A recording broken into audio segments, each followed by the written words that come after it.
Bonjour et bienvenue au Café Tricot. Dans cet épisode, j'accueille Nathalie, alias By Night Création. Nous allons parler d'elle, de sa laine et de teinture, bien sûr. On va parler avec elle de tout ça dans cet épisode. Si tu n'es pas encore abonné à la chaîne, n'oublie pas de t'abonner et de cliquer sur la cloche pour être informé des prochaines vidéos. Sans transition, voici donc ma conversation avec By Night Création. Eh bien, bienvenue Nathalie au Café Tricot. Merci. Avant de commencer, est-ce que tu pourrais un petit peu te présenter aux triconautes qui peut-être ne te connaîtraient pas? Alors, je suis Nathalie. On peut me retrouver sous le pseudo By Night Création sur les différents réseaux sociaux, Instagram, YouTube, Facebook. Et je suis teinturière de laine. Je teins la laine de façon naturelle, avec des plantes, des insectes et beaucoup d'amour. Et voilà, je suis une tricoteuse acharnée, une couturière invétérée. Enfin voilà, je suis très, très, très passionnée de fil et d'ouvrage. J'allais le dire, une amoureuse du fil. Voilà, en gros. Ok. Eh bien, depuis quand est-ce que tu teins déjà? Depuis quand est-ce que le tricot, la teinture, tout ça, depuis quand? Alors, la teinture, ça doit faire 5-6 ans. Oui, c'est à peu près 6 ans. D'abord, oui, le tricot, ça doit faire assidûment, ça doit faire une grosse dizaine d'années. Mhm. Et en fait, c'est la curiosité de ah tiens, on peut teindre avec des trucs qu'on a dans son jardin, m'a donné envie d'essayer. Et j'aimais bien l'idée d'avoir choisi les couleurs de mon fil que j'allais tricoter. Et donc, c'est comme ça que j'y suis venue. Puis c'est devenu encore plus obsessionnel et plus passionné que le tricot, puisque c'est devenu ma profession, quoi. D'accord. Justement, on va en parler après. Euh, Comment t'as fait déjà pour commencer? Parce que j'imagine que t'as pas pris une chenille comme ça dans ton jardin et t'as dit: «Tiens, toi, je vais te faire de la teinture». Voilà. Non, je pense que j'étais tombée sur un blog où il y avait quelqu'un qui disait qu'il ou elle avait teint de la laine avec des pelures d'oignons. Mmh. Et que ça ne nécessitait aucun apprêt, aucune préparation particulière. Et je me suis dit: «Mais moi, je veux faire ça». Donc voilà, j'ai acheté, je ne sais plus où, de la laine, naturelle. Et j'ai collecté pendant 3 mois ou 6 mois les pelures d'oignons. J'ai demandé à toute la famille de s'y mettre. Et donc voilà, j'ai porté à ébullition, j'ai laissé cuire pendant 1 heure. Et puis s'en est sorti une couleur complètement dingue entre jaune et orange, pelure d'oignon, quoi. Et je trouvais ça complètement magique. Du coup, je me suis un peu plus renseignée et puis j'ai trouvé un bouquin de botanique tinctorielle, Oui. dans lequel on décrit toutes les plantes de France, Europe du Nord, qui peuvent servir en teinture. Et Mmh. donc, j'ai acheté le bouquin. Et c'est un bouquin de Marie Marquet. Et en fait, je me suis rendu compte que dans la moitié de mon jardin pouvait servir les orties, la fougère, le bouleau, le chêne, la tanésie, l'arbre à papillons, enfin plein d'arbres que même souvent on considère comme des mauvaises herbes pouvaient convenir. Donc forcément, il a fallu que j'essaye chacune de ces plantes. Et c'est comme ça que je me suis retrouvée complètement. Enfin, voilà, c'est tellement passionnant et surprenant et étonnant à chaque fois. Mais par contre, ce que j'ai trouvé dans mon jardin donne surtout du beige, du jaune, du brun, du vert clair. Donc j'ai eu envie d'explorer d'autres plantes. Et j'ai commencé à me renseigner sur les plantes plus exotiques qui donneraient des violets, des rouges, des roses, et cetera. Donc voilà. D'accord. Mais c'est vraiment, d'abord, ça a commencé par une curiosité personnelle. Et puis j'ai toujours été intéressée par les plantes et par voilà, ce qui nous entoure et la nature. Et voilà, quand j'étais petite, je voulais être fleuriste. Donc Ah oui, donc c'est bien tombé en fait. oui. Donc voilà, je sais pas, tout s'est vraiment fait un pas après l'autre, sans calcul et sans réflexion particulière pour commencer, quoi. Mmh. D'accord, OK. Mmh. Du coup, là, ton activité aujourd'hui, c'est 100 création de laine? Oui, donc oui, je vends la laine que j'ai teinte. Et alors je fais aussi des sacs à projet, Mmh. parce que je voulais pas complètement arrêter mon activité de couturière. En fait, la marque By Night Création, entre guillemets, la marque, oui, existe depuis 11 ans. Mmh. Et avant ça, je faisais beaucoup d'accessoires en tissu, des doudous, des bavoirs, des sacs et des choses comme ça, que je vendais via déjà un site internet et sur des marchés artisanaux et des choses comme ça. Et donc, j'avais pas envie de tout à fait arrêter cette partie-là de moi. Et donc, voilà, l'idée de faire des sacs à projet, ça reste dans l'univers du tricot. Et ça me permet toujours de créer avec du tissu aussi. D'accord. Alors moi, j'ai plein de questions sur la teinture végétale. Heu, j'imagine, oui. déjà enfin, moi je suis pareil, je suis super intéressée par tout ce qui est teinture végétale et cetera. Ça m'intéresse beaucoup parce que quand on entend teinture, on entend marmite, on entend produits chimiques, parfois on entend mordant. Qu'est-ce que c'est tout ça? Est-ce qu'on en utilise pour la teinture naturelle? Comment ça Oui, se passe? oui, tout à fait. La majorité des plantes la couleur des plantes ne va pas se lier dans la fibre naturellement. Mmh. Ça dépend, enfin, il y en a certaines, ça fonctionne justement, c'est le cas de l'oignon, mais sinon, il faut préparer la laine. C'est ce qu'on appelle mordancer. Et donc, dans la majorité des cas, on va utiliser des sels métalliques, de la lin et de la crème de tartre pour préparer la fibre, en fait. Donc, c'est une première cuisson avec un petit pourcentage d'alun par rapport au poids de laine qui varie en fonction des plantes après. C'est assez technique quand même, hein. C'est quand même, tout relève de la chimie finalement, parce que les molécules qui vont venir teindre dans les plantes relèvent de la chimie aussi. Euh, et donc, on vient mordancer la laine, c'est-à-dire la préparer pour après pouvoir réceptionner les pigments de la plante. Mmh. Le risque, si on ne mordance pas convenablement, c'est que la teinture disparaisse dans le temps, ou à la lumière ou au lavage, quoi. Mmh. Ouais, la teinture qui file du coup comme, Oui. Oui, voilà. Alors, la réputation de la teinture naturelle est qu'elle n'est pas super stable, ce qui est effectivement le cas.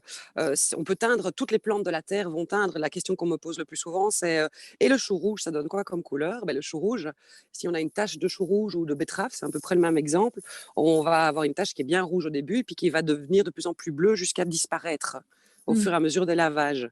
Et donc, le chou rouge, quoi qu'on fasse, la teinture la couleur va disparaître dans le temps. Et donc, déjà, le fait de mordancer va ralentir ce processus. Mais en plus, actuellement, on a la chance d'avoir toute l'histoire de la teinture depuis la nuit des temps dans le monde entier et d'avoir l'expérience de nos aînés pour Mmh. savoir ce qui tient toujours et ce qui ne tient pas. On retrouve encore des traces de teinture végétale dans des fragments de l'Antiquité ou du Moyen Âge. Donc, il y a des choses qui tiennent, quoi. Et l'ajout de sel métallique favorise ça. D'accord. Et est-ce que tu dirais que, alors il y a le fameux débat, est-ce que tu dirais que la teinture végétale du coup est plus, hem, Propre. moins dangereuse, ouais, plus propre, moins dangereuse que, la teinture, je vais mettre des guillemets «chimique»? Alors, je n'ai absolument aucune expérience en teinture chimique. C'est assez amusant parce que je n'ai même jamais essayé. Ce qu'il y a juste, c'est que quelle que soit la marque de teinture qu'on va utiliser, il y a des sels métalliques dedans et des métaux lourds Mmh. à doses différentes. Heu, Par contre, la teinture végétale, ce qu'on peut lui reprocher, c'est qu'il y a plus de temps de cuisson, donc Mmh. plus elle est plus énergivore. Il faut plus d'eau aussi parce qu'on va faire plusieurs étapes, puisque le mordançage est une première étape, et puis la teinture est une deuxième étape, et puis les lavages sont plus difficiles aussi pour arriver à éliminer le surplus de la couleur. Voilà, et donc on a plus d'étapes en fait, plus de cuisson, plus d'étapes. La lin est assez controversée. Après, moi, j'en utilise vraiment le strict minimum. Et quand il n'y en a pas besoin, je ne vais pas en utiliser. Mmh. Voilà. Et alors, il y a eu aussi à l'époque du temps, voilà, les régions ou les zones qui étaient où la teinture était implantée industriellement sont des zones qui étaient extrêmement polluées parce qu'on utilisait énormément d'autres sels métalliques après teinture pour influer encore sur la couleur, qui étaient de l'étain, du cuivre, du chrome et des choses comme ça qui sont extrêmement néfastes pour la nature quand on les rejette. Et ça, Mmh. par contre, je refuse complètement d'utiliser, quoi. Donc voilà. J'ai pas, je ne sais pas ce qui est mieux ou moins bien. Après, moi, le produit même que j'utilise est naturel. Donc, c'est peut-être juste ça la différence, quoi, Mmh. entre les deux. D'accord. Mmh. Est-ce que tu dirais que Oui. c'est plus zéro déchet peut-être, du coup? Alors, si on ne teignait qu'avec ce qu'on trouve dans son jardin, oui. Après, les plantes qui donnent les plus chouettes couleurs viennent de pays exotiques, viennent d'Asie, viennent d'Amérique du Sud, viennent du Moyen-Orient. Donc, il y a quand même un long trajet. Oui, Donc, j'imagine. voilà, c'est pas complètement, c'est un peu faux de dire que c'est zéro déchet. Mais je Mmh. pense que ça reste plus propre. En tout cas, ce qui est rejeté est plus propre. Mmh. D'accord. Par exemple, qu'est-ce que tu entends par, couleur exotique et du coup, qu'est-ce qu'on utilise comme pigment, comme élément pour, faire des couleurs, un peu sympas, du coup, comme tu dis? Ah beh, il va y avoir, par exemple, la racine de Garance. La Garance était une plante qui était énormément implantée, alors j'espère que je ne vais pas dire de bêtises, dans la région de non, c'est pas de Chastre, je crois, entre autres et malheureusement, tout ça a été arrêté Mmh. et donc maintenant, il faut aller la chercher au Moyen-Orient. La Garance permet d'avoir des rouges briques, des oranges, des corails, assez dingues et qui sont extrêmement, résistants et à la lumière et au lavage. Bon, je parle de la Garance au premier, c'est une de mes plantes préférées, elle sent super bon et ce sont mes couleurs. Donc les gens qui me connaissent savent que j'ai toujours au moins un vêtement teint à la Garance sur moi, donc donc voilà. Il y a d'autres exemples, il y a le bois de Campeche, ça c'est un arbre qui vient, du Mexique, Mmh. les Mayas utilisaient déjà. Et donc lui, il va donner des bleus très foncés tirant sur l'aubergine et dans les bains d'épuisement. Donc quand ma teinture est terminée, il reste du pigment dans l'eau et donc je vais teindre une seconde série des chevaux. Et ça c'est ce que j'appelle le bain d'épuisement. Et là, je vais tomber dans des violets Mmh. que je peux modifier plus ou moins, virer vers le bleu en ajoutant du vinaigre ou du bicarbonate de soude, qui sont les seuls comment on dit, les seules choses que j'ajoute à mes Additif? bains, quoi. Oui, oui, les additifs, voilà. J'allais dire addictif, mais c'était pas le bon mot. Même Donc, si on est donc, addictif à la oui, laine. c'est ça, voilà.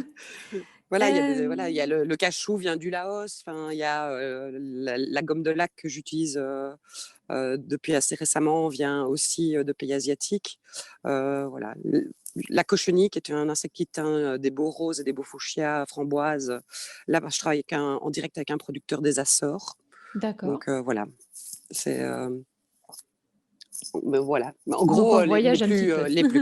Oui, oui, voilà, c'est ça. Ben, les plantes voyagent. Malheureusement, je ne vais pas les chercher à la source. J'aimerais bien. Ça te ferait faire de beaux voyages. Oui, c'est ça. Ça ferait long peut-être pour aller chercher de quoi faire 1 kilo de laine. Un an de préparation pour un stock. Oui, voilà. Oui, en effet, ce serait peut-être pas très intéressant. Aujourd'hui, du coup, comment ça se passe, l'organisation pour la teinture? Parce que tu as dit que tu avais plusieurs étapes, diverses et variées. Comment tu fais pour t'organiser, en sessions de teinture? Alors, a priori, dans une session de teinture, je vais prévoir d'avoir, alors je vais c'est un peu compliqué à expliquer.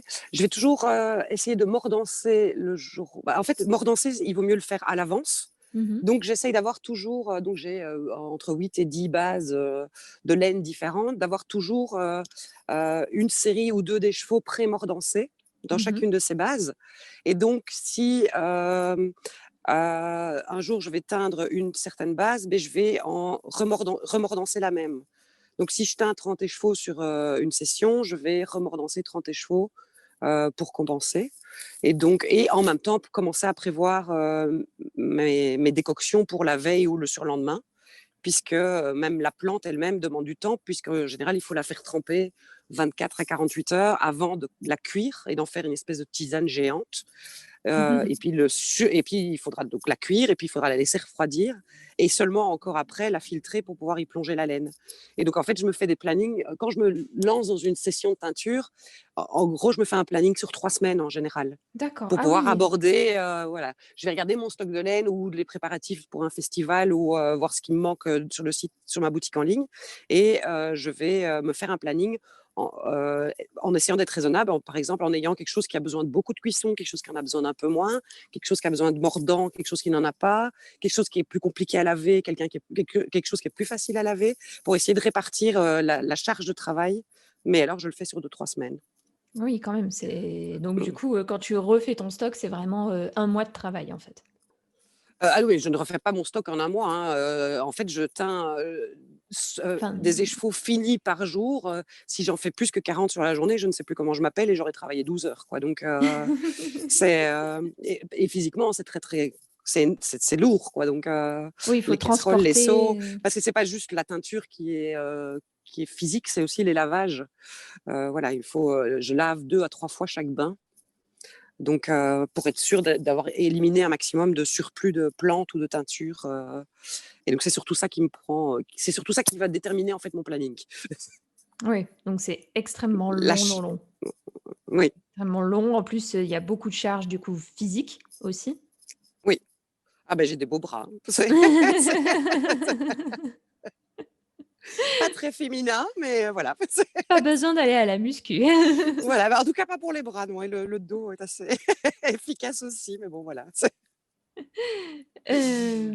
D'accord et du coup, est-ce qu'il y a le fameux enfin, moi, enfin, c'est sûr, c'est peut-être moi, hein, juste moi, mais je me dis: «Oh, mais une teinturière, elle doit avoir un stock du coup de laine à rêver, mais genre à tomber avec, Mais oui, mon stock pour le moment est un peu effrayant même, puisque comme je devais participer, j'avais compté que je devais faire 14 festivals cette année, que finalement il y en a eu 12. Voilà, donc il y en a eu 2, pardon, il y en a eu 12 d'annulés. oui, oui, Donc je mon stock, et en fait, justement, comme je disais, comme la teinture naturelle prend vraiment du temps, je peux pas, s'il y a 3 semaines entre deux festivals, me dire maintenant pendant 3 semaines, je teins pour le prochain festival. Donc je dois toujours avoir 2, 3 festivals d'avance dans mon stock. ah oui, donc du coup, tu es bien bloquée là. Oui, donc voilà, donc j'ai beaucoup, beaucoup, beaucoup, beaucoup de laine, voilà, énormément de laine.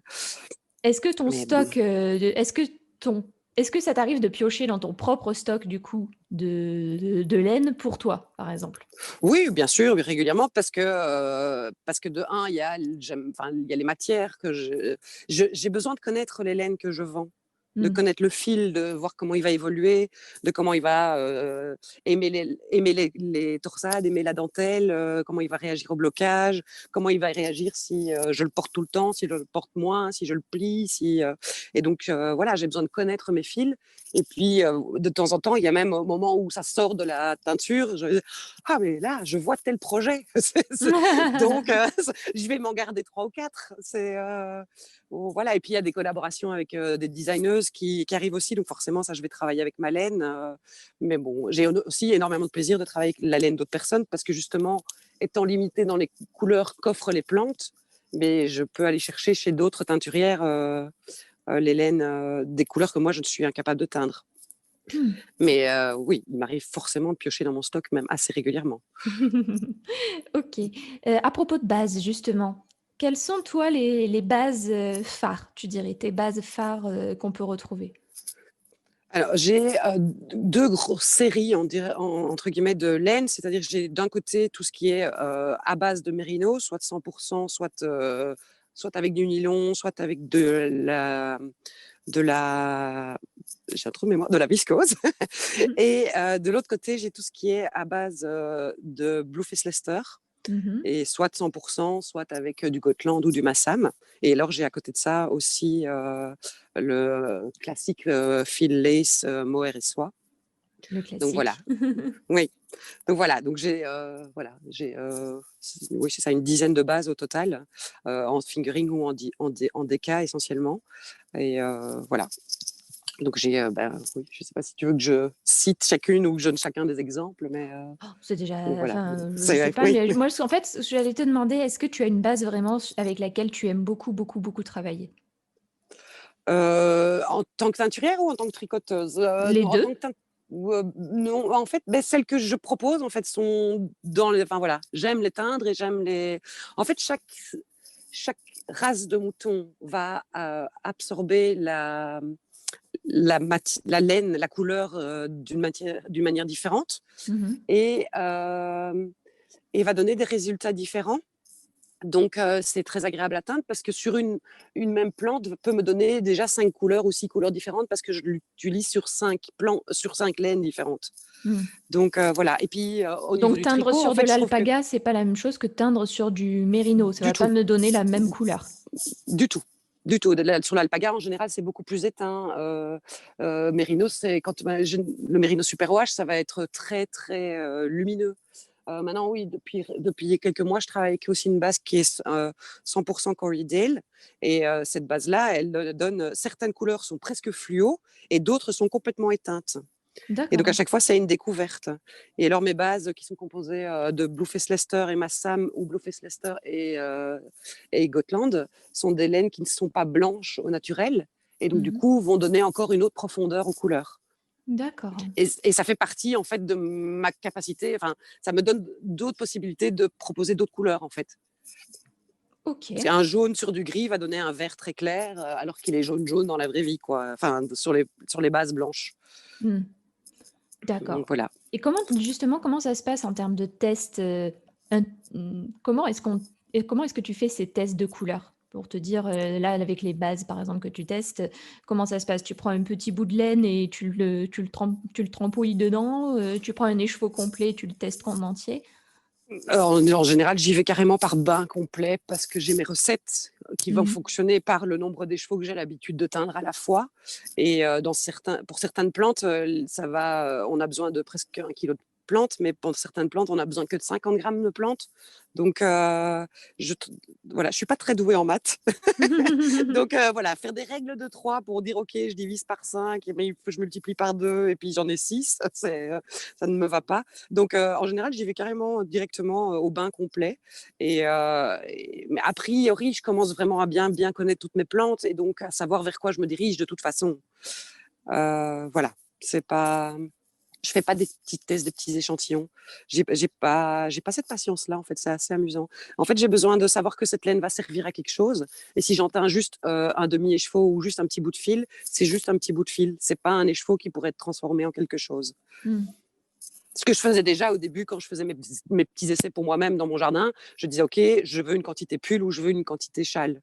Oui, d'accord. Je ne faisais pas juste un essai, quoi. OK. Mais c'est ma manière à moi de fonctionner. En fait, je suis très, très instinctive dans tout ce que je fais. Je crois que c'est comme ça que je gère la teinture aussi. Je suis pas très sage pour ça. Je tiens pas un cahier précis. Enfin voilà, tout est dans ma tête et dans mon instinct, quoi. Oui, donc en fait, les recettes, tout est dans la tête aussi?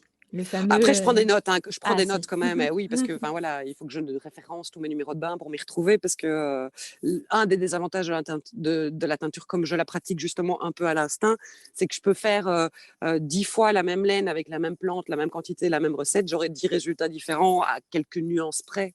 Mmh. Qui font que si quelqu'un a besoin d'un écheveau supplémentaire, ce n'est peut-être pas possible Mmh. parce que je n'aurai plus du même bain. Enfin voilà. Donc je fais quand même attention à ça. J'ai un cahier, quand même une idée générale de ce que je fais. Je veux dire, je ne fais pas n'importe quoi au moment où je commence à teindre, mais voilà, je suis pas non plus.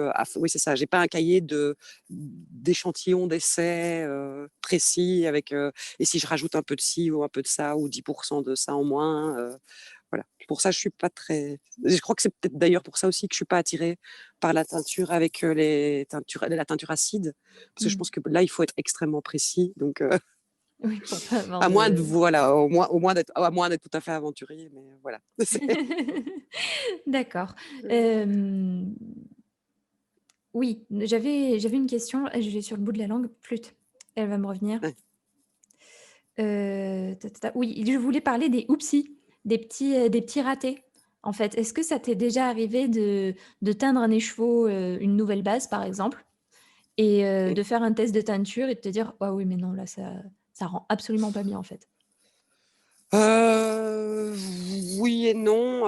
D'être déçue, oui, surtout voilà, par les plans du jardin, je dirais, parce que en fait, ça dépend tellement de l'ensoleillement, tellement de. Il y a un côté très confortable d'acheter la plante toujours au même producteur parce que il y aura une continuité dans le produit que je vais recevoir. Tandis que dans mon jardin, en fonction de si je l'accueille en avril ou en octobre, je vais pas avoir le même résultat final en teinture. Ah Et donc ouais? dire, ok, j'étais convaincue que j'allais avoir un beau jaune éclatant et finalement j'ai un espèce de jaune, de beige triste. Oui, ça m'est déjà arrivé. Mais bon, voilà, dans ces cas-là, j'ai toujours une petite porte de sortie, c'est qu'il y a toujours moyen de reteindre une laine de toute façon. Mmh mh. En teinture naturelle, on ne va pas mélanger des plantes pour donner une troisième couleur. On va procéder par étapes. Donc, si je veux du vert, je vais d'abord teindre en jaune. Donc, on va d'abord faire toujours le plus clair et puis le plus foncé. Donc, je vais d'abord teindre en jaune et puis par-dessus venir passer avec de l'indigo pour avoir du vert. Mais de la même manière, si mon beige est un peu trop tristounet, si je vais le plonger après dans un bain de Garance dont je suis sûre du résultat, je vais avoir une troisième couleur qui va être créée, quoi. D'accord. Oui, donc Mais c'est par contre, ça la remultiplie les étapes puisque j'ai 2 décoctions, 2 lavages, enfin voilà. Donc oui. c'est pas quelque chose que je fais d'office pour créer plus de couleurs parce que après ça mon travail devient, heu, non mesurable par rapport à ça. Mais effectivement, dans le cas d'un raté, je vais trouver une autre solution et a priori, je vais reteindre, dans une autre couleur qui va être dans la même gamme, enfin avec une autre plante qui va être, dans la même gamme de tonalité, quoi. Mmh. Pour avoir du coup un résultat, assez sympathique, pour pas avoir Oui, c'est ça, une, voilà, quelque chose de plus heureux, que juste, mais c'est plus enfin, moi, j'aime bien les couleurs vives, donc je n quand j'ai un résultat trop beige ou trop jaune pâle, ça m'ennuie et j'ai l'impression d'être dans le cliché de la teinture naturelle.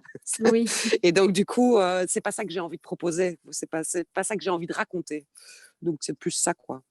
oui, donc c'est Et vrai après, il y a que aussi oui, vas-y, pardon, vas-y, je vas-y. t'en prie.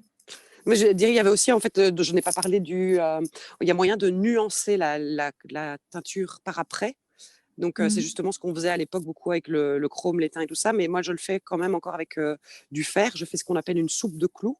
Donc ce sont Mmh. des clous rouillés qui sont mis à tremper dans du vinaigre et cette solution-là, j'en mets un tout petit peu en fin de teinture et donc ça va faire agir il y a une oxydation qui se fait avec, les D'accord. tanins des plantes et donc il y a, beaucoup de beiges qui vont virer au kaki et beaucoup de marrons vont donner des gris et des taupes qui sont très, très intéressants aussi. Et donc dans le cas d'un ratage, j'ai déjà eu fait avec, la fougère du jardin. Il y a eu une fois où j'ai eu un résultat de dingue, la fois d'après c'était moche. J'y ai mis, un tout petit peu de cette soupe de clous et j'ai eu un kaki complètement dingue. Donc voilà, ça c'est un ingrédient que j'utilise aussi. J'en utilise très, très peu parce que de nouveau, trop de fer n'est pas bon parce que je rejette toutes les eaux dans mon jardin. Donc il faut que voilà, faut Oui, que je puisse donc continuer à avoir des fleurs aussi, quoi. Donc c'est et oui, bien sûr. Moi, ce qui m'étonne là, dans ce que tu as dit, dans tout ce que tu as dit, c'est, la cueillette de la plante qui a un impact sur le changement de la couleur. Là, j'aurais oui. jamais deviné. Mais j'en suis même au point où, par exemple, justement, la Garance, j'ai des années où elle est, rouge et il y a des années où elle est vraiment orange. Ah Et oui, donc je peux vraiment dire que je peux voir 3 échevaux et dire: «Celle-là, OK, je l'ai teinte avec la cueillette 2018, celle-là, je l'ai teinte avec la cueillette 2019», quoi. cuvée 2020. Voilà, c'est ça. C'est comme le vin. Et puis, oui, l'eau joue énormément. Alors moi, je travaille avec l'eau du robinet majoritairement, mais la dureté de l'eau n'est pas la même en hiver et en été. Mmh.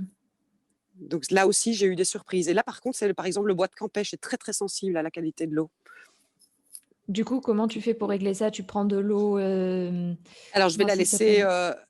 de l'eau distillée. J'ai Oui. essayé, mais c'est compliqué. Et puis, il en faut tellement de litres. Et puis, non, ce que je fais alors, c'est que je vais verser l'eau la veille, mettre tremper la plante, ou je vais venir ajouter un tout petit peu de vinaigre pour casser le calcaire. Voilà, en la versant la veille. Voilà. Après, pendant la cuisson, je peux de nouveau agir aussi avec un. Si je vois que la couleur n'est pas comme elle devrait être, surtout bois de Campèche, je vais venir ajouter un tout petit peu de bicarbonate de soude ou un peu de vinaigre. D'accord. Et Mm. justement, c'est ce bicarbonate de soude, bois de vinaigre, tu peux lui enfin pardon, vinaigre, je vais dire bois de vinaigre, mais non, non, c'est bois de Oui. Campêche et vinaigre. Hem, est-ce qu'ils ont toujours le même effet? Est-ce qu'ils éclaircissent, ils assombrissent? Est-ce que c'est toujours le même effet ou ça varie en fonction des coloris? Ah, c'est en fonction de chaque plante, hein. Comme je disais, en fait, vraiment, la partie de la plante qui vient teindre est une molécule chimique. En fait, c'est quand on a compris quelle molécule chimique de la plante donnait le rose ou donnait le jaune, qu'on a commencé à pouvoir créer des pigments industriels dans les années 1830. Mmh, Donc, jusqu'avant ça, tout était teint uniquement avec les plantes. Et donc, ce sont des petites molécules chimiques qui vont réagir positivement ou négativement au pH qui les environne, quoi. Ça d'accord. veut rien dire ma phrase, c'était du très vilain français, mais Mais non, mais j'ai quand même compris. J'étais tellement concentrée, j'ai super bien compris oui, en plus. mais en fait, oui, c'est ça. En fait, c'est difficile de parler de teinture naturelle précisément sans à un moment venir évoquer de la chimie parce que tout ça est de la chimie, quoi. Mmh, Sans être des produits chimiques. Il faut différencier la partie produits chimiques et la partie chimie en tant que science, quoi. Mmh. Si seulement vous avez dit la vérité au lycée, au collège. Ah, mais c'est ce que je me dis. En plus, c'est bizarrement, moi, j'aimais bien la chimie, mais sans savoir très bien à quoi ça pouvait servir et si j'avais su, j'aurais mieux écouté, hein. On se dit tout le temps la même chose avec les maths. «Ah punaise, si j'avais su que ça Oui, me c'est ça, servirait à faire, des patrons, à calculer ma laine et cetera, j'aurais mieux écouté en cours, exact. hein». Ah, ça, c'est clair, oui, c'est ça. Tu vois, la règle de 3 si seulement je ne devais pas demander à mon mari à chaque fois. OK. Là, on va parler un petit peu plus tricot du coup, si ça te va. Bien sûr, oui. Tu tricotes énormément quand même, je suppose? Oui, beaucoup, beaucoup. Tu dirais que tu, arrives à tricoter à peu près, combien d'heures par, jour, semaine? Ça, c'est tout à fait, impossible, enfin, à mesurer. Donc pour le moment, comme j'ai beaucoup de laine, je teins moins, je travaille un peu moins. Donc du coup, je tricote plus, donc je vais tricoter 4 heures par jour. Mmh mh. Mais a priori, il y a pas de journée où je ne tricote pas minimum entre 1 et 2 heures. Mmh. Oui. Parce que justement, comme la teinture est très, très physique, en général, je teins le matin. Je me lève très tôt et je vais teindre jusque, 13 heures et après je mange un bout et je me pose au moins 1 heure Ouais. avec mon tricot pour reposer mon dos, reposer mon corps et puis après je vais faire, plus de la partie administrative, répondre aux mails, et des choses comme ça ou m'attaquer à la partie couture de mon activité Mmh mh. et voilà, donc je tricote en général au moins 1 heure ou 2 tous les après-midi et puis en soirée, pour le moment, étant donné qu'on n'a pas de vie sociale, je tricote beaucoup quoi donc c'est Oui, c'est vrai du coup. Hem, est-ce que, du coup, en ce moment, qu'est-ce que tu as sur tes aiguilles? alors bizarrement pas beaucoup, pas grand-chose. J'ai une paire de chaussettes, Mmh mh. j'ai une étole.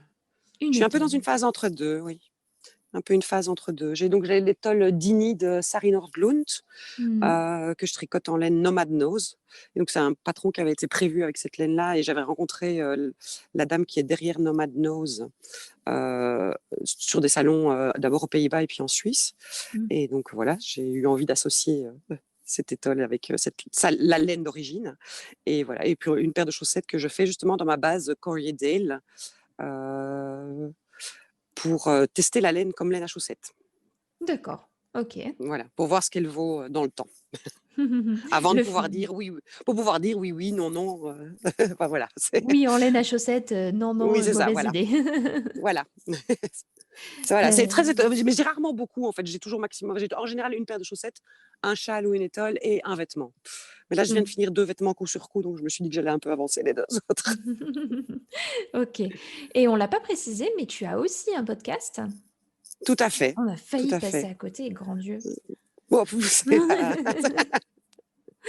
Est-ce podcast où je parle beaucoup, beaucoup. dis est-ce que tu peux nous en dire un peu plus justement? Comment tu en es venue à l'exercice du podcast?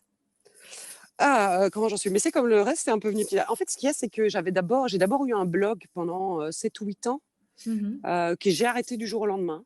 Il y a, je dirais 5 ans à peu près et ça me manquait très fort. En fait, autour de moi, personne ne tricote, personne ne coud dans mes amis, de la vraie vie, je dirais. Mmh. Après, entre-temps, j'ai rencontré d'autres gens, via le tricot, via les blogs et via les réseaux sociaux, mais heu, je ne connais personne. Donc du coup, j'ai ce besoin de partager un peu ce que je fais parce que je me sens un peu seule dans mon petit coin. C'est déjà à ça que me servait le blog à l'époque et donc je crois que le podcast est venu naturellement remplacer ça. D'accord. Et il y avait aussi ce besoin parce que ça faisait à peu près 1 an que je proposais de la laine, teinte, par mes soins, à vendre, mais les gens ne comprenaient pas, pourquoi les couleurs ne pouvaient pas être suivies, pourquoi, c'était pas à chaque fois enfin voilà, raconter en fait, j'ai eu besoin aussi de raconter un peu la teinture naturelle Mmh mh. pour expliquer la différence en fait, parce que par rapport à une teinture, chimique constante et plus «fiable» entre guillemets en termes de suivi de couleurs et des choses comme ça. Mmh. Voilà, donc c'est plutôt de ça qu'est venue l'idée, oui.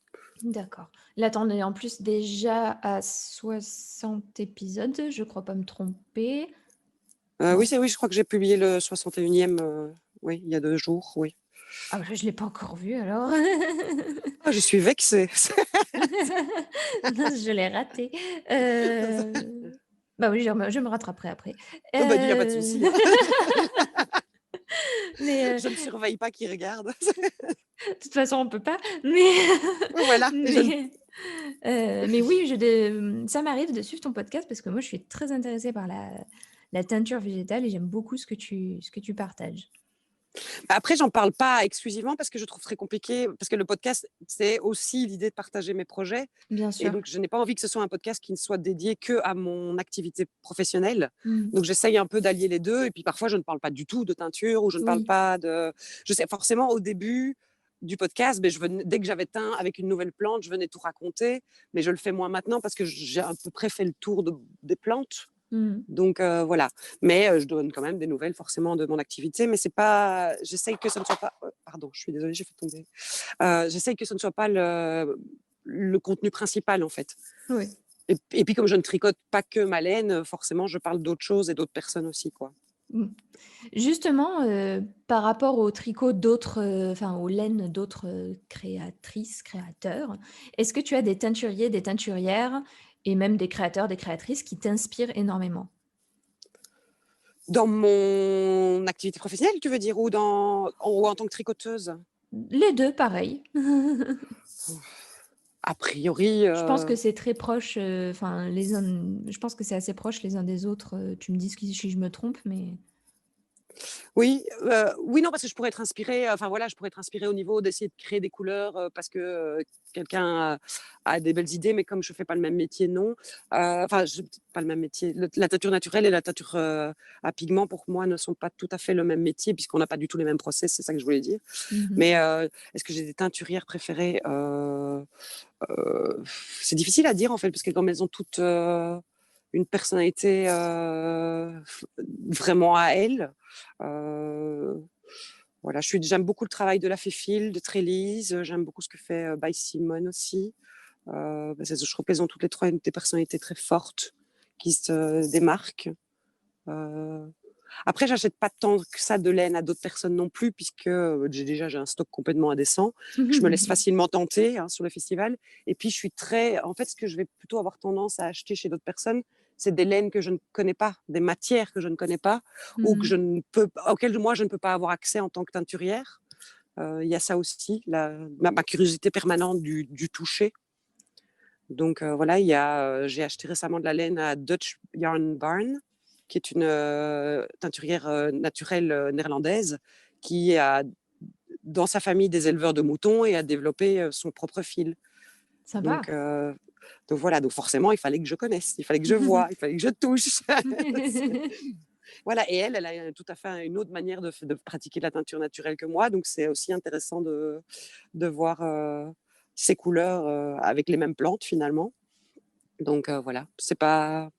Mais de là, non, oui, j'ai pas de préférence à tout prix pour rien en fait. Donc voilà, je me laisse plus porter en fonction du moment et de l'envie du moment. Mmh. D'accord, OK, bah, tout simplement. Et Fonction souvent par du ma curiosité.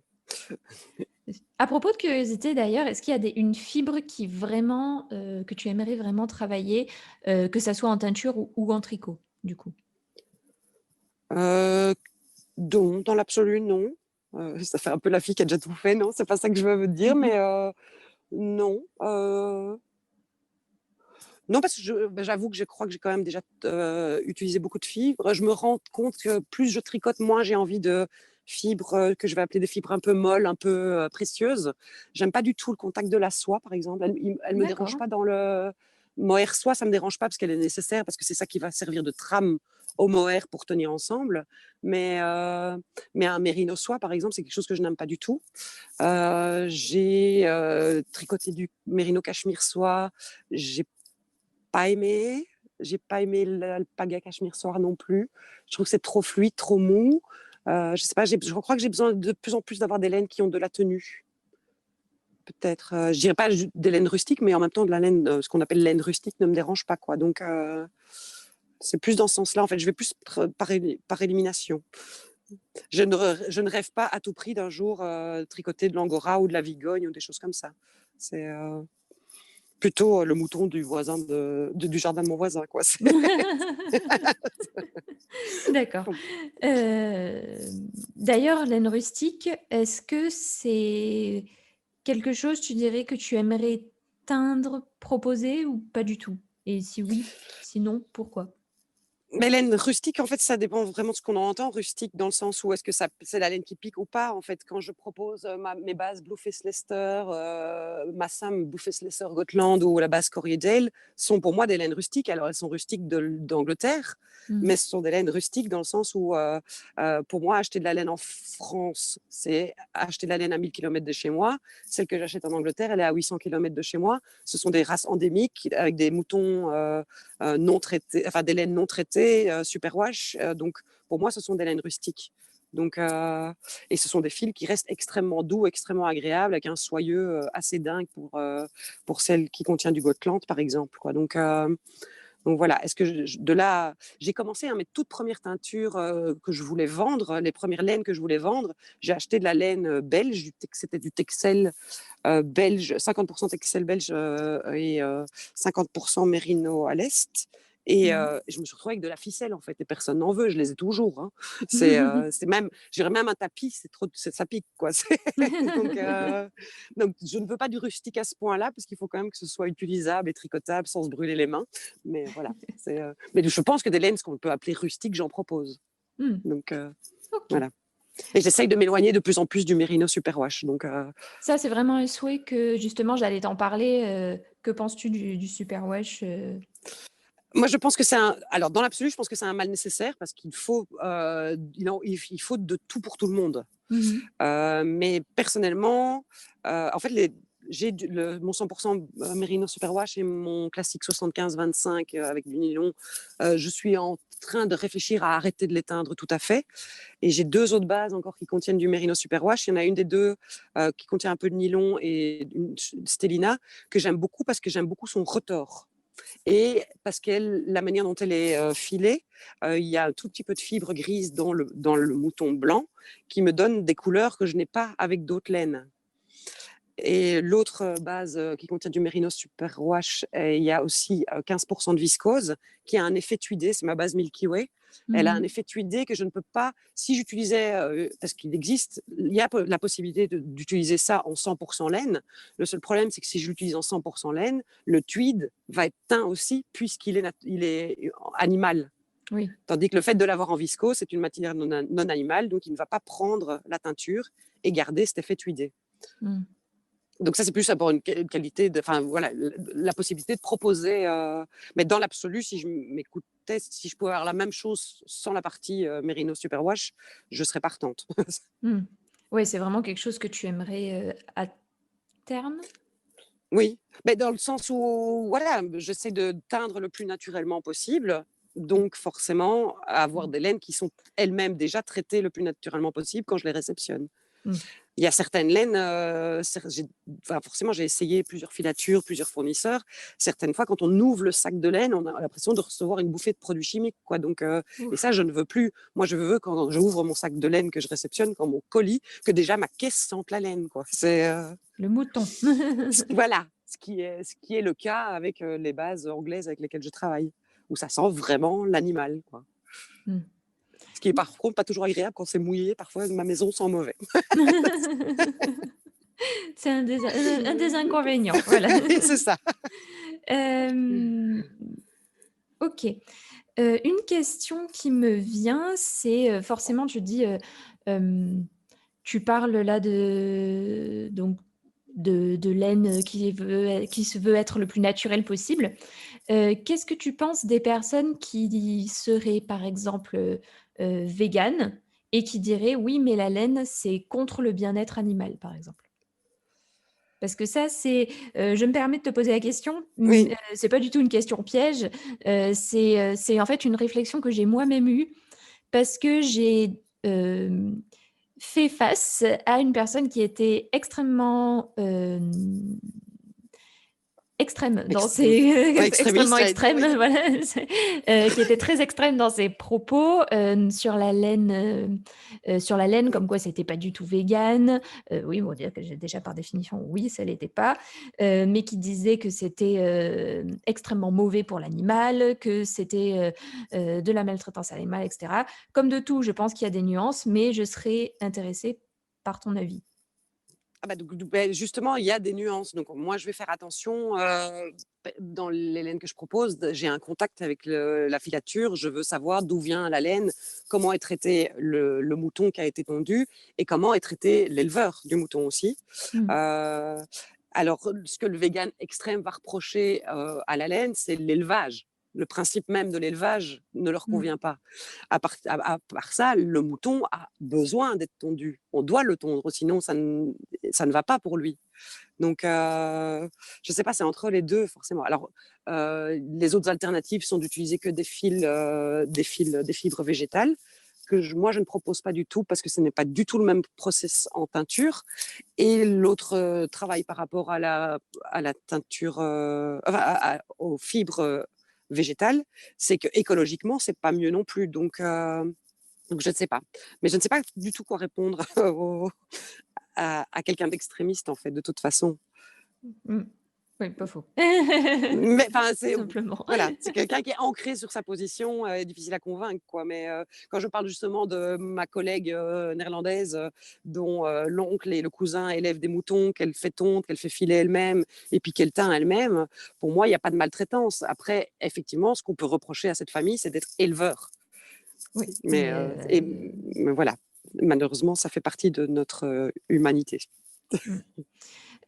Oui, je pense que je disais à peu près la même chose dans l'article où je parlais de ça. J'avais de suite fait un article parce que, c'était allé tellement loin que cette personne m'avait, bloquée sur les réseaux, donc tellement, elle était Ah en oui, à ce colère, moment-là, oui. donc tellement elle était en Oui, colère, et du coup, oui. je me suis dit que ça ferait un bon article et c'est vrai que c'est une question que je pense pas toujours à poser, mais je me suis dit que là, j'allais te la poser à toi parce que ça se prêtait bien. Tu parlais des fibres végétales, c'est pas du Oui. tout la même chose? Ça prend pas du tout la teinture de la même façon? Les fibres végétales en teinture naturelle ont besoin d'un triple mordançage. Ouf!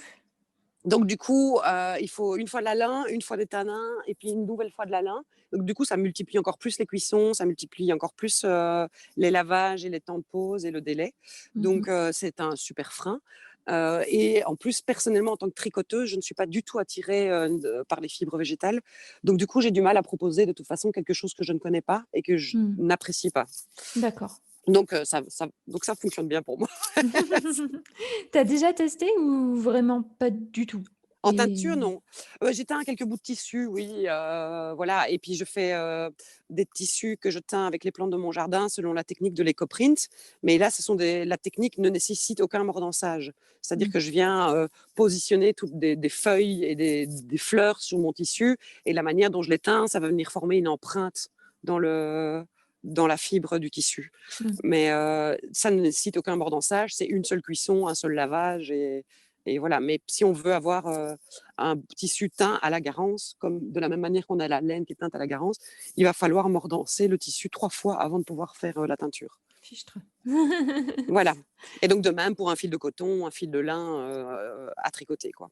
D'accord, OK, c'est bon à savoir. Moi, je savais pas du tout. Je pensais que ça, en effet, peut-être que ça prenait un petit peu plus difficilement la teinture, mais quand même triple mordançage, là, ça envoie là. Mais pour les teintures acides, c'est la même chose, hein. Ce ne sont pas les mêmes pigments qui sont utilisés pour les fibres végétales et pour les fibres animales. D'accord, OK, Ça, par contre, je l'ai appris cet été justement en discutant avec la Féfile, et qui me mais je disait savais pas. que c'était pas du tout les mêmes marques enfin, peut-être pas les mêmes marques, oui, peut-être, mais c'est pas les mêmes pigments parce que justement, c'est pas le même travail. La fibre animale se teint globalement beaucoup plus facilement, et c'est aussi ce qu'on reproche à l'industrie vestimentaire, d'être aussi énergivore. C'est que le fait de teindre n'importe quel t-shirt coûte à la nature, quoi. Oui, donc du coup, oui, on se rend encore plus compte, oui, sur les t-shirts qu'on achète à 2 €, 3 €, Oui, enfin qu'on trouve à 2 €, 3 €, oui. enfin bref, Oui, voilà, c'est ça. ça doit être Voilà. Oui, ça va être un autre débat. Ne me lance pas sur ce sujet. OK, OK. Eh bien écoute, je pense qu'on va aller tout doucement vers la fin, tranquillement. Avant de Merci. terminer, est-ce que, tu aurais une petite astuce à donner aux triconautes qui nous écoutent? Une astuce, une astuce, Une une astuce astuce, tricot? faites-vous confiance. C'est pas une astuce, c'est, En tricot, rien n'est jamais mal fait. Tout se défait, c'est l'avantage. Il suffit quand on a raté quelque chose, il suffit de le recommencer. Ce n'est que du temps qu'on a passé à tricoter qui est entre guillemets perdu. Mais à Mmh. partir du moment où on fait le choix de tricoter, c'est qu'on a envie de le faire. Donc ça sert à rien de se mettre la pression sur un échec éventuel ou sur une déception éventuelle. Mmh. Voilà, il faut se faire confiance, il ne faut pas hésiter à essayer autre chose, à apprendre, à découvrir. Bah, je trouve que c'est un beau conseil. C'est pas vraiment une astuce, mais voilà, c'est Non, mais c'est un bon voilà, conseil. pour moi, rien n'est inaccessible aux débutants. C'est en gros ce que je veux dire, quoi. Mmh. Il suffit d'être curieux, toujours. D'être curieux, d'avoir envie et de vouloir se dépasser et progresser. Exactement. Et enfin, est-ce que tu aurais des livres, podcasts ou blogs à recommander? Oui, alors des livres tricot, j'en ai beaucoup, mais beaucoup sont juste des bibles de points et des choses comme ça, donc pas spécialement de livres de technique. J'ai appris le tricot avec le livre de Tricot pour les nuls, hein, donc Et tu pas je la sais pas si c'est la première. référence ultime. Tu pas la première à me le dire. Donc, je crois que Voilà. c'est la joueuse de Plot qui nous Ah disait oui, qu'elle avait qui a dit appris la même chose? Ah oui. avec le tricot pour les nuls, je crois. Voilà, podcast, moi j'en regarde évidemment beaucoup. J'aime beaucoup les chaînes la chaîne de Knit Spirit, Mmh. Gaëlle, parce qu'elle y a son podcast, mais il y a aussi énormément, donc voilà, pour n'importe quel moi je dirige tous les débutants toujours vers, le site ou la chaîne, YouTube de Gaëlle quand je suis sur un salon ou quoi, que les gens me demandent conseil, parce qu'elle a tout fait en exemple, et elle a plein de tutos, disponibles. La chaîne de Independence World aussi, de Mmh. Mélina, Mélina. qui est une designeuse avec un talent incroyable, qui fait des recherches incroyables sur la morphologie et qui va vraiment beaucoup plus loin que juste créer des patrons, entre guillemets. Mmh. Voilà, autre podcast. Mais je sais pas, c'est difficile de pas citer tout le monde. J'aime beaucoup Audrey de Iron Flakes aussi, qui, Mmh. qui est aussi une designeuse, qui a une chaîne que je trouve très intéressante parce qu'elle ajoute toujours un peu de pédagogie dans ses épisodes. Voilà.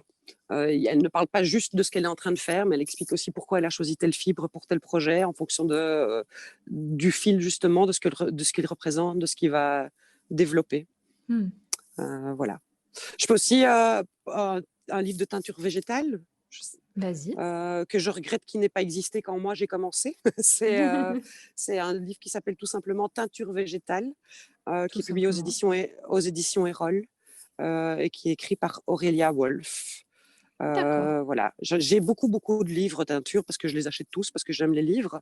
Et vraiment, si celui-là avait existé quand j'ai commencé, je crois il n'y a pas de recette précise, hein, on ne va pas dire il faut autant de grammes pour ci, pour ça, mais le process, la généralité du process et les plantes abordées sont, je trouve, bien choisies et bien trouvées. Mmh. D'accord. Voilà. Eh bien, merci. Moi, je trouve ça très intéressant. J'ai noté, la référence du livre de teinture, comme ça, Ah, voilà. j'irai jeter un œil. Eh bien, merci Nathalie. J'ai passé un super bon moment avec toi. Merci à toi en tout cas. C'est un grand plaisir forcément de partager tout ça. J'espère ne pas avoir été trop technique ou trop. Voilà, j'espère que ça aura plu aux auditeurs aussi. J'en suis certaine, ne t'inquiète pas. Donc voilà, et je te remercie moi de t'être adressé à moi et d'avoir pensé à moi. Voilà. Avec plaisir. Merci. À Porte-toi bien. bientôt. Merci, toi aussi. Merci d'avoir écouté ce café tricot jusqu'au bout. Avant que tu partes, je voudrais te faire découvrir l'outil qui a sauvé des milliers de triconautes, la Bible du tricot. Tu pourras la trouver sur mon site gratuitement en tapant lestriconautes.com/bible-tricot. Est-ce que tu t'es déjà retrouvé coincé dans ton tricot sans trouver aucune solution pour t'aider ? Est-ce que tu as déjà eu envie de te lancer dans une nouvelle technique, mais tu as peur de mal faire ou tu ne sais pas comment t'y prendre ? Est-ce que tu as déjà cherché des heures des patrons de tricot en français, tendances et originaux ? Trouver de véritables informations techniques claires sur le tricot, c'est la croix et la bannière. Et c'est à ce moment-là que je me suis dit qu'il fallait que je crée mon blog pour partager toutes ces connaissances aux triconautes du monde francophone. C'est à ce moment que j'ai décidé de faire évoluer le monde du tricot vers quelque chose de nouveau. J'ai donc durant des années rédigé des centaines d'articles, tourné des centaines de vidéos afin d'aider les triconautes à devenir de meilleurs triconautes. Et j'ai tout recensé dans un e-book, la Bible du tricot. Cette Bible regroupe des centaines d'heures de travail, de recherche, de tournage pour débuter au tricot, pour tout comprendre du blocage, savoir comment réaliser les torsades, avec des astuces pour tricoter plus vite, tricoter en rond, tricoter son premier pull, ses chaussettes, etc., etc., etc. En vérité, si je voulais le vendre, cet e-book vaudrait facilement plus de 50 € avec toutes les ressources et les informations qu'il contient. Mais aujourd'hui, j'ai décidé de l'offrir gratuitement aux triconautes comme toi. Récupère ton exemplaire gratuit de la Bible du tricot en te rendant sur www.lestriconautes.com/bible-tricot. Et c'est parti pour un voyage de maille en maille.